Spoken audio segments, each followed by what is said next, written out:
Good morning from Brighton. It's 7 o'clock. Just turned the engine on. I've got my lines all the way apart from this bridle line, which of course is my favourite, and I'm motoring slightly forward to keep the tension on it. And with the tiller there, you can see that I've got complete control of the angle of the boat.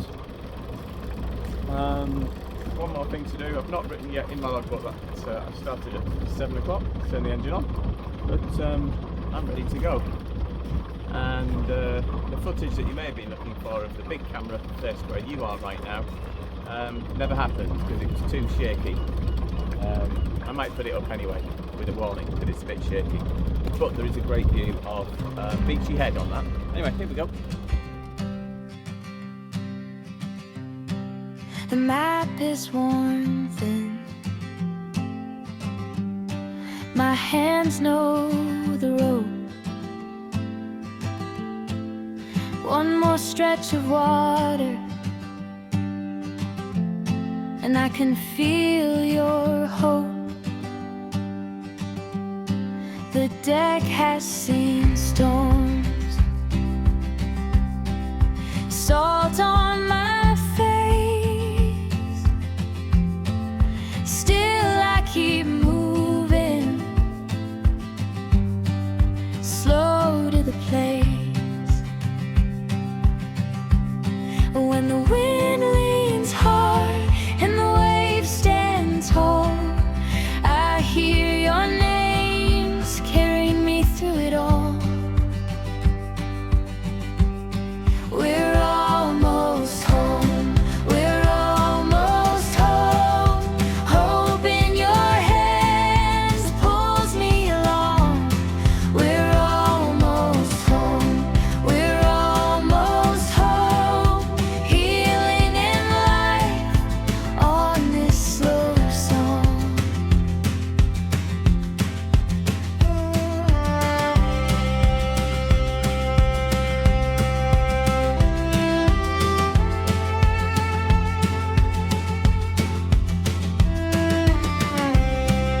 Some days the sky breaks,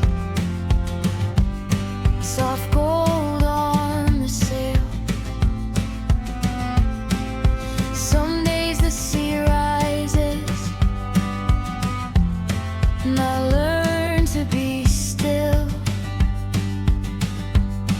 I'm sailing alone, but not on my own. Your hearts are the current that brings me back home. When the wind leans hard and the waves stand tall, I hear your names carrying me through it all.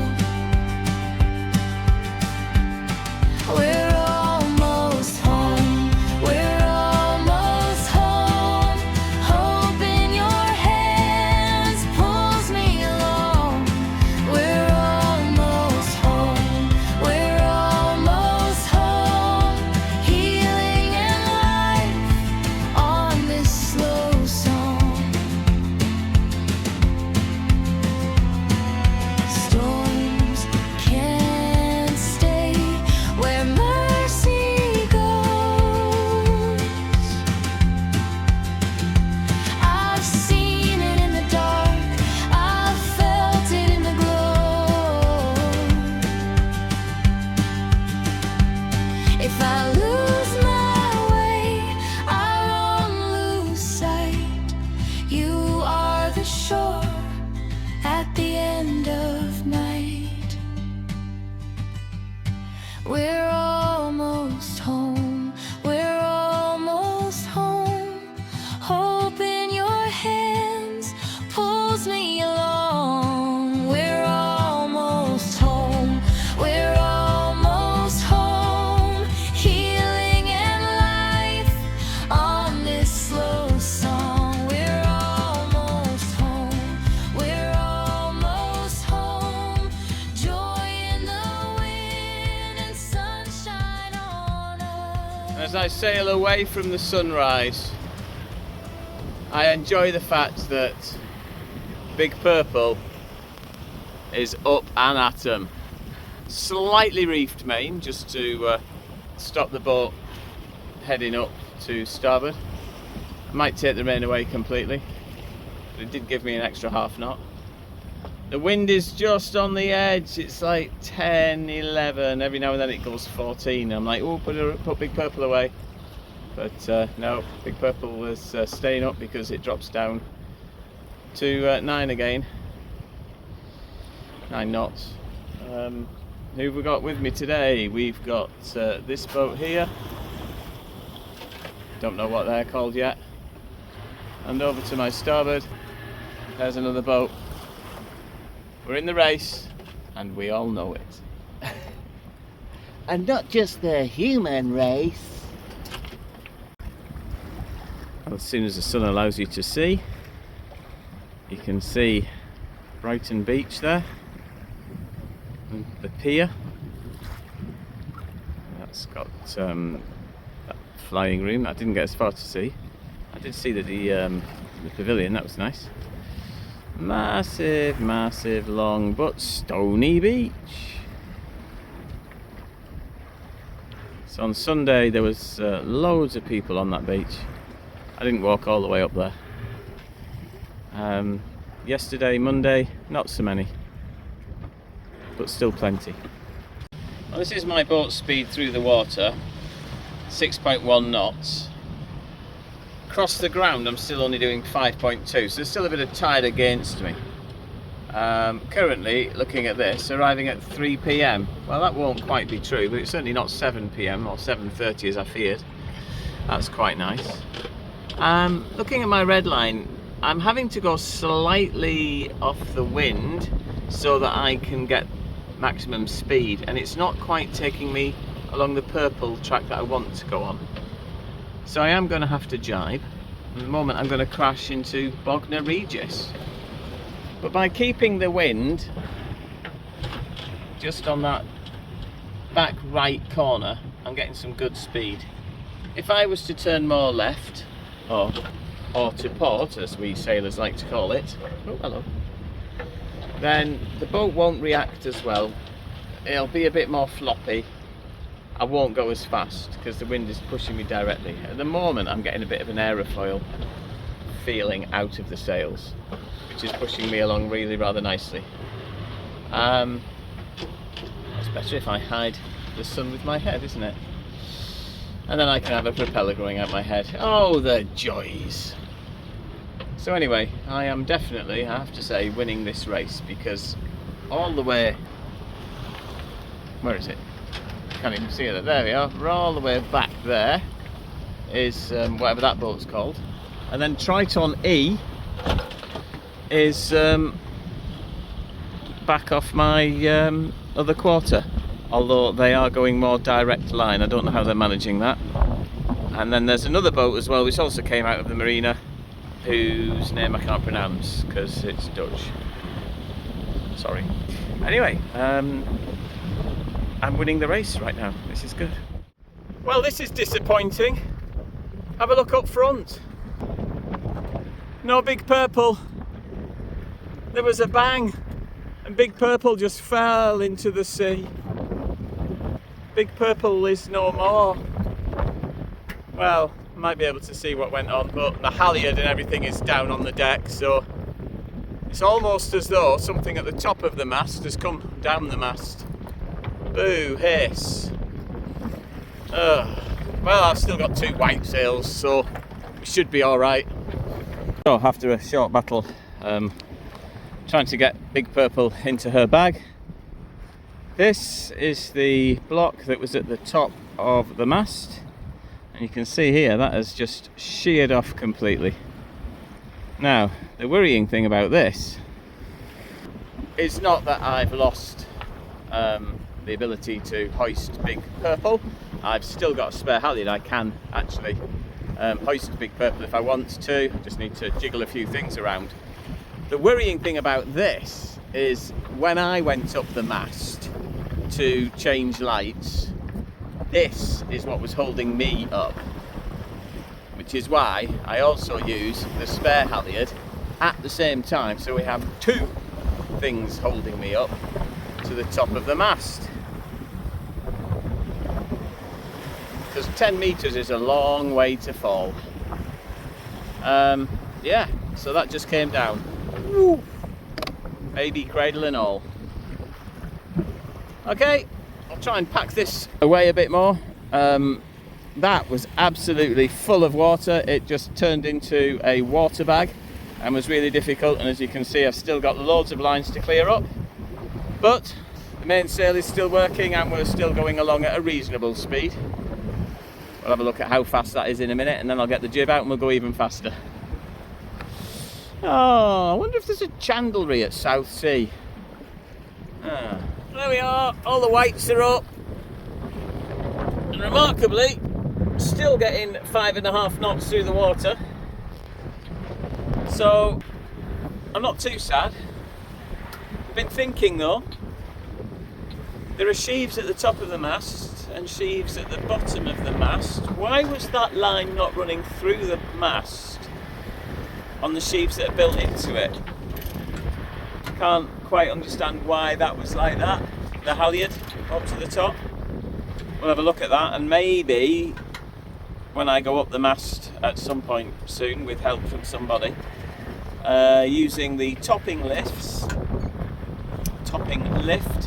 which is that line that holds the boom in the right place when there's no sail up, and my spare halyard. So I've still got two. I'll see if I can run the spinnaker halyard down through the mast. Although it does need to be higher than the jib. I don't know, there's a reason. I'll have to go and have a look. And I've got wet feet. It's not Wednesday, it's Tuesday. My feet are wet. It's not Thursday, it's Tuesday. Because the bag of water that became Big Purple's snuffer just poured water all over my feet when I dragged it in.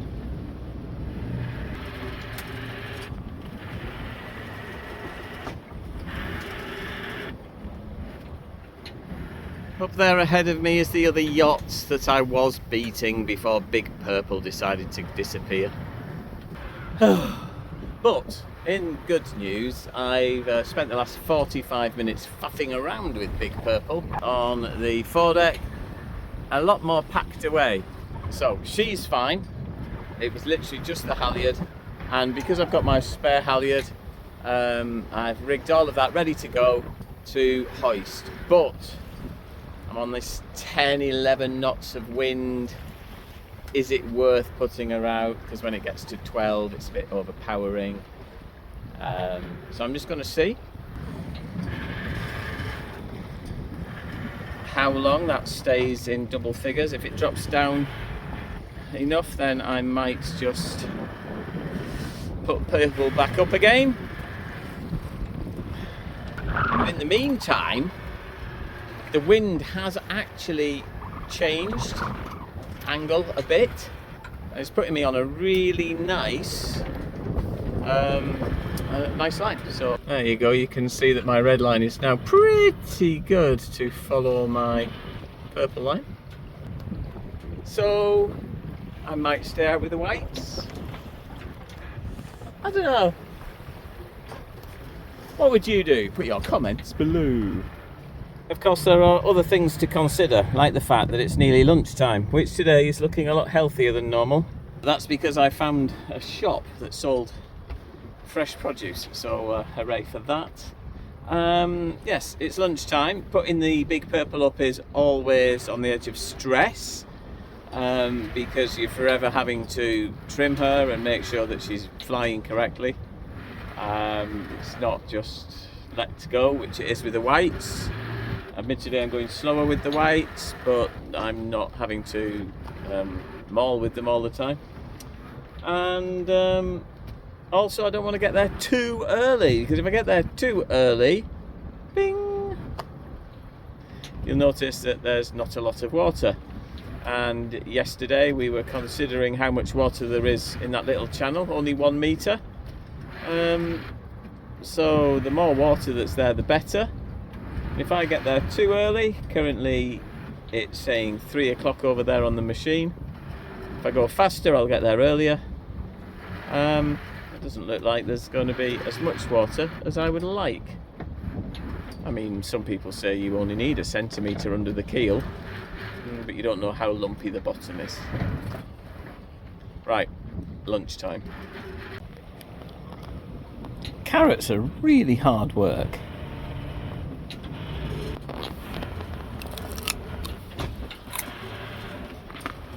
And then you've got to chew forever. That's Southsea Bill over there. If I zoom in, you can see, oh, it's actually quite a long way away from the boat. And I was looking at my line and thinking, I'm doing really well. I'm right on the purple. I thought, why is the purple line taking me so far away from Southsea Bill? And then I zoomed in. Can you see the reason that we're going so far away from Southsea Bill? Is because glare. The hole is there, which is a lump of land. This is really not easy with my wobbly sea state going on. Well, there we have it in the distance, the Isle of Wight. Looking a little bit misty. Just at the front of the boat there under the boom you can see Spinnaker Tower, when the waves will let you. That's Portsmouth. And I'm going to be heading ever so slightly over there. So no. It's been quite an uneventful sail, apart from Big Purple taking a swim, and that's nice. I've got some good speed going on, and that's nice too. There's a boat behind me over there somewhere that's been stomping along. Oh, there they are. Really stomping along, beating me, and then I had a look and she's like 14 metres, which is why she's stomping along. Yeah, and I'm here in more than enough time. So I was like, oh, do I want to go faster? Do I want my lunch? Do I put the kite up? Big Purple again. Well, I'm glad I haven't, because I am going to be arriving on a rising tide just after the low. It's daylight. What was all that worry about not getting here until dark? I've just absolutely flown down this coast. It's been amazing. And my phone has lit up with donations, and that has been really, really nice. So thank you to these people here for making me smile today, and making Parkinson's UK's mission an awful lot easier. So I do thank you very, very much for doing that. If you would like to join with us on raising, what are we? It was getting on course for a cure, the corny pun that I put out there, then please do so here at this address, gofund.me/hall.moon.turn. I've got over £7,500 in the pot now, I think. I've not, we have, Parkinson's UK has, and I'm just over the moon. So thank you everybody. We'll be making a difference to the lives of those people living with Parkinson's. Well, here's a turn up for the books. I'm too early. See all those blue arrows coming out of the river that I want to go in? Well, I have to wait until 5 o'clock before they turn into the opposite direction arrows. I'll be getting there at 3:45. So basically, the almanac says don't attempt it on the ebb flow because it's strong. So if I got there just by going straight there at the speed I was going there, I'll be there too early and I'll get pushed out the river. So taking away the jib, just wrap that up. I'm thinking I might furl down the main a bit and just go really slow, or carry on as I was. Well, I can't because I put the jib away. I might leave the main out and I might go and anchor just outside and wait for the tide to turn. Now that is a bit of a drag because I won't have that much time to wait. That's quite a lot of work, putting the anchor down and lifting it back up again. And I haven't actually used the anchor since the Caledonian Canal, when I covered it in olive oil, not baby oil, in an attempt to stop the grey pyramid of doom. Yeah, so that could be a sticky, messy cable as well, because somebody told me that olive oil will just go sticky rather than lubey. So there we go. Still a nice view of what's going on around the Solent right now. Here we go. There's the Isle of Wight with a big boat, and there's lots of big boats coming in and out. There's a couple of saily boats. There's a lot of smoke coming from something over there, which must be an incinerator or factory or something. And then as I fall over, there we go. I don't know if you can see that even, it just looks like all blurred to me. That's Spinnaker Tower. Oh, now the boat comes into focus, great. And over there's where I'm going. I'm looking for that South Cardinal SL Winner, which should be dead ahead of me. There it is, the South Cardinal.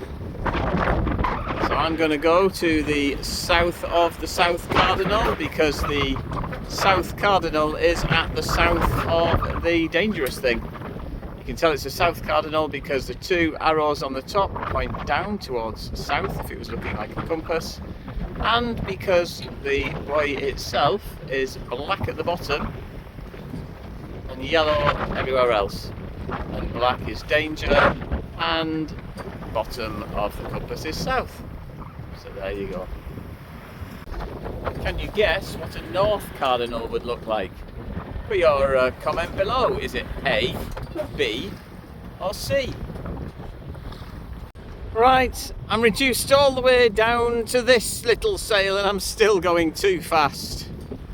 Oh my word.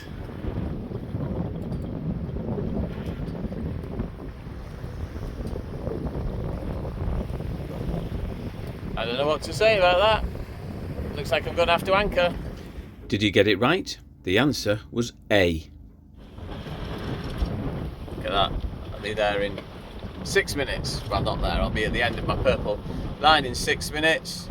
So then let's add 10 minutes to that first red marker there. And it's still not going to be 4:30 at least. Look, people are walking on the water. Other people are flying.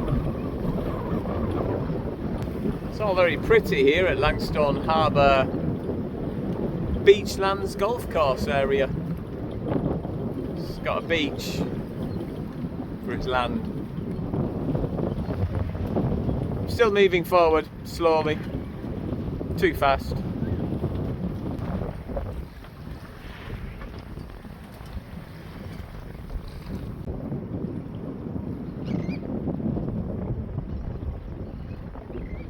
I've decided I'm just going for it. BTS doesn't want to respond on the radio, no idea why. I seem to be managing to proceed at about 3.5 knots under sail power alone, so there's not that much water against me, so I think this is a case where Navionics has not told me the truth again. I'm convinced it's an hour out with its times, but I can't decide which direction. And the wind has picked up. I didn't want to be out here any longer. So here we go, we're going in. We shall see what BTS has to say about that, if anything. Wow, So glad I'm not doing this at night. This is just sandbanks, mooring balls and piles.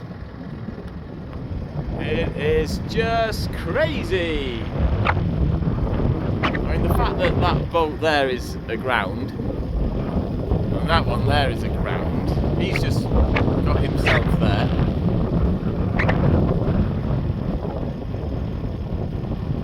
And the whole, well, actually the flat top, pointy top thing. Remember I was talking about red boys are flat top, green boys are pointy top. They are still roughly pointy and flat. Here's a pointy one. And here's a flat one. But of course they've got lights on top as well of some of the flat ones, which makes them look a bit pointy.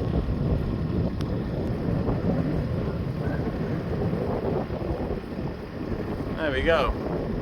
Well, this is a bit of an issue. I'm so early, the gates are closed. I failed. I had to get onto this pontoon and the wind was blowing. I was on attempt number 5 when the guy from the office decided to have mercy on me and come and catch a line. Honestly, that was interesting. But here I am, look at this, see? It's all automated. And it won't open until that reaches, oh, you can't see, it's just flashing, isn't it? Until that reaches 1.6 metres, which is going to be about 8 o'clock tonight.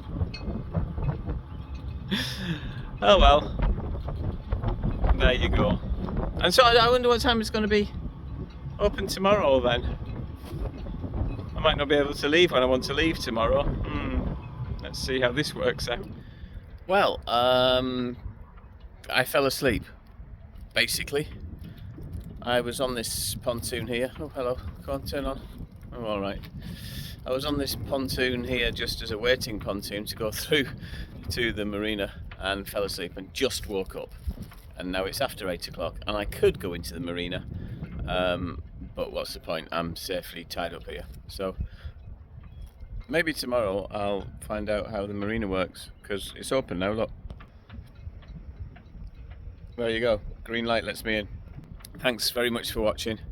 Sorry it was such a random ending. See you tomorrow.